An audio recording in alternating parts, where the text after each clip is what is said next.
안녕하세요. 사주상담가 하나입니다. 오늘은 내 사주 내가 보기 두 번째 강의 간목에 대해서 말씀드리려고 합니다.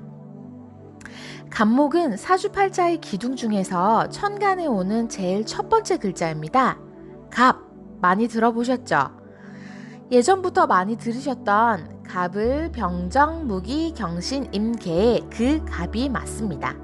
갑질할 때의 갑도 이 갑이 맞습니다. 들으시는 것처럼 천간에서 제일 처음으로 달려오는 간목은 그 씩씩하게 생긴 모양처럼 양 중의 양이며 진취적이고 앞장서서 무엇이든 시작하는 기운이 매우 강합니다. 글자에서도 강직하고 진취적이며 고든 그 기운이 느껴지시겠죠? 명리학에서 천간 지지의 모든 글자와 위치는 한 가지의 의미만을 가지고 하나로 해석되어지지는 않습니다. 마찬가지로 간목은 말 그대로 곧고 우람한 나무를 의미하기도 하지만 땅에 심겨져서 아직 새싹을 틔우기 전인 뿌리의 단계를 의미하기도 하며 물상론에서는 천둥번개 치는 모양을 닮은 우레로 표현하기도 합니다. 또 그 태어난 계절과 환경에 따라서 간목은 과실나무, 꽃나무로 열매를 맺고 향기로운 꽃을 피우는 것으로 쓰일 수도 있고 잘린 목재가 되어서 집안의 대들보가 되는 쓰임새로 이용이 될 수도 있습니다. 이런 쓰임에 대해서는 제가 차차 말씀드리도록 하겠습니다. 간목은 봄을 뜻하고 바닥에서 위로 솟아오르는 기질을 가지고 있기 때문에 이제 막 움직이는 싹이 트는 아이의 모습과 비유가 되는 경우도 참 많아요. 그래서 마음속 한켠엔 아이 같은 순수함이 있으며 호기심이 많은데요. 도전하는 것에 대한 두려움이 그래서인지 상대적으로 적고 호기심이 많아서 이것저것 보고 듣고 해보는 것을 굉장히 즐깁니다. 나무에 날아온 나비에게 마음을 빼앗겼다가 금세 윙윙거리며 재미난 소리를 내는 벌에게 시선을 빼앗깁니다. 시선은 또 금방 하늘을 나는 꽃씨에게 옮겨갑니다. 이렇게 호기심이 많아서 여기저기 시선을 뺏기는 경우가 많아서인지 시작하는 힘은 강한데 끝까지 끌고 나가는 기운은 상대적으로 조금은 부족합니다. 우뚝 솟아서 하늘만을 향해 솟아오르는 모습에서 느껴지는 그 힘처럼 목일간인 분들은 성정이 굳세고 강직합니다. 목표를 삼아서 전진하려는 성향이 강하고 미래지향적입니다. 그래서 장남, 장녀의 역할을 하거나 그러한 느낌이 들기도 합니다. 또한 리더십이 강하고 주체성이 매우 확실합니다. 그래서인지 목의 일간을 가지고 계신 분들 중에는 특히나 선생님이 많으십니다. 그 밖에도 시작하는 기운을 가지고 적극적으로 앞으로 나서는 모양을 하고 있기 때문에 기획자, 팀의 리더, 자영업, 크리에이터 등을 직업으로 삼는다면 즐겁게 일을 하실 수 있습니다. 이런 곡직격의 성향을 가지고 있는 간목이기 때문에 이런 강직함이 강해져서 넘치면 다른 특징들도 생겨날 수 있는데요. 사주팔자 안에서 목이 많으면 이러한 성향들은 조금 더 뚜렷해집니다.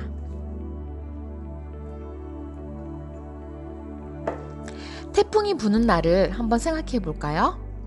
자신을 흔드는 강한 비바람이 불어오면 바람이 지나가는 방향으로 허리를 굽히고 바람이 그치기를 기다릴 줄도 알아야 하는데 성정이 곧고 강한 간목일간들은 허리를 잘 굽히질 않습니다. 그렇게 체면을 중요시하면서 융통성이 부족한 것은 나의 고집이고 고집이 강해지고 이것이 더 강해지면 남의 말에 귀를 기울일 줄 모르는 강한 아집으로 변합니다. 그래서 쉽게 잘 꺾이지는 않지만 만약에 꺾인다면 회복하는데 굉장히 많은 시간이 걸리기도 합니다. 사주에 목이 많으시면 그리고 목의 기운이 강하신 분들이라면 이런 부분에 특히 신경을 쓰시고 한 번씩 뒤를 돌아보시는 것이 좋습니다. 세상 모든 사람들이 말에 경청할 필요는 없습니다. 하지만 나를 아끼고 사랑하는 사람들의 충고는 내가 잘하는데 돈을 들여서도 사지 못하는 소중한 걸음이 되어줍니다.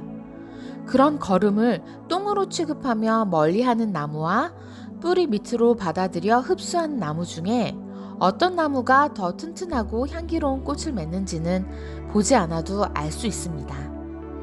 간목일간이 대표하면서 가장 신경 써야 하는 것도 이 인입니다. 경청과 공감은 인의 가장 큰 덕목 중에 하나입니다. 잘 들어주시고 융통성 있게 받아주시고 잘 취사 선택하셔서 당신의 나무를 더 건강하게 해주세요. 간목에게 다른 오행들은 어떤 역할을 할까요? 간목에게 물, 수는 나에게 영양분을 공급하며 나를 생해주는 역할로 인성에 해당합니다. 정인과 편인입니다. 나를 튼튼하게 해주고 무럭무럭 자라날 수 있게 해주는 물은 특히나 봄비로 오면 가장 좋습니다. 봄에 태어난 간목은 개수를 가장 반가워합니다.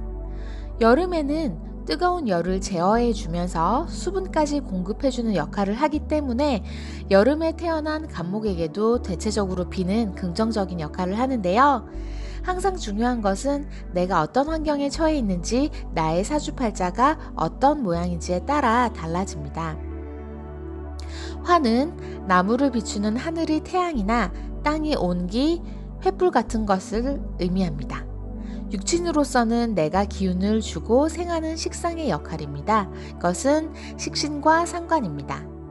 나무는 땔감이 되어서 불이 타오르게 만들죠. 이처럼 내가 힘을 써서 내보이는 일을 식상이라고도 합니다. 열기 중에서도 병화는 대지 전체에 내리쬐는 은은하고 따뜻한 태양을 의미합니다. 그러니 겨울과 아직 추위가 가시지 않은 계절인 봄은 병화를 반깁니다. 병화는 겨울, 봄에 태어난 간목에게 가장 긍정적인 기운을 줍니다. 토양은 나무가 뿌리를 내리는 터가 되어주며 그래서 흙인 토는 목에게 재물을 의미하는 재성이 됩니다. 정제와 편재입니다. 넓은 토양일수록 나무는 뿌리를 넓게 뻗쳐 자신의 세력을 확장할 수 있으며 더 많은 영양분을 움켜잡을 수 있겠죠. 대체적으로 토양은 간목에게 반갑지만 가을의 토양은 약한 기운을 가진 간목은 너무 많은 기운을 빼서 병들게 할 수 있으므로 기쁘게 반기는 모습은 아닙니다. 금은 나무를 베어내는 도끼의 역할이므로 나무를 제압하는 관의 역할입니다. 이것은 정관과 편관이 되겠는데요. 제대로 잘된 도끼질은 나무를 좋은 목재로 사용할 수 있게 잘 정리하지만 과한 나무질이나 엉성한 도끼질은 나무를 다치게 해서 쓰임새가 적게 만듭니다. 새싹인 봄의 나무는 아직 덜 자란 아기 나무이므로 도끼질을 꺼려합니다. 반대로 이제 어느 정도 자라서 결실을 맺은 가을의 나무는 잘된 도끼질인 금을 반깁니다. 그렇다면 같은 나무들은 어떨까요? 나와 같은 기세를 가진 목은 나에게 비겁, 비견과 겁재가 되는데요. 나와 같은 나무, 비견이 많아지면 나무 군락이 형성되어 보기 좋은 모양새, 강한 기세를 가지겠지만 반대로 뿌리를 내릴 땅이 좁아지니 조금은 답답한 마음이 들기도 합니다. 겁재는 을목으로서 넝쿨과도 같은 나무라 자칫하면 나를 타고 감아 올라와 나의 것을 빼앗을 수도 있으니 간목은 겁재를 크게 반기지는 않습니다. 하지만 항상 말씀드리듯이 나의 사주팔자가 어떤 모양인지에 따라서 이 육친의 역할들은 긍정적일 수도 있고 부정적일 수도 있습니다. 내가 나이트클럽에서 신나게 놀고 있는 모양새라면 나에게 누군가 술을 갖다 주면 그 술은 나의 부끄러움을 떨칠 수 있고 조금 더 나를 편안하게 만들어줄 수 있는 좋은 기운, 용신이 될 수도 있겠지만 내가 도서관에서 공부를 하는 모양새라면 나에게 이 술은 당연히 좋지 않은 기운을 주는 귀신인 것과도 마찬가지겠죠. 그러니 항상 사주를 보실 때에는 한쪽 면만 보시고 들은 것만 생각하시고 사주를 판단하지 마시고 전체적인 기운을 함께 봐주세요. 그리고 항상 말씀드리지만 사주에는 좋은 사주와 나쁜 사주는 따로 없습니다. 사주가 우리에게 주는 것은 어떠한 성질인데 그 성질은 한쪽 면만으로 판단이 될 수 없습니다. 그래서 좋은 것은 더 좋게 만들어주고 나쁜 것은 보완해주는 개운법으로 나의 성성과 나에게 부족한 것을 보완하면서 좋고 평탄하게 유도하는 것이 가장 중요하다고 항상 말씀드립니다. 그러니 항상 사주를 한 면만 보시고 판단하지 마시고 전체를 같이 봐주세요. 구독과 좋아요는 저에게 커다란 용신이 됩니다.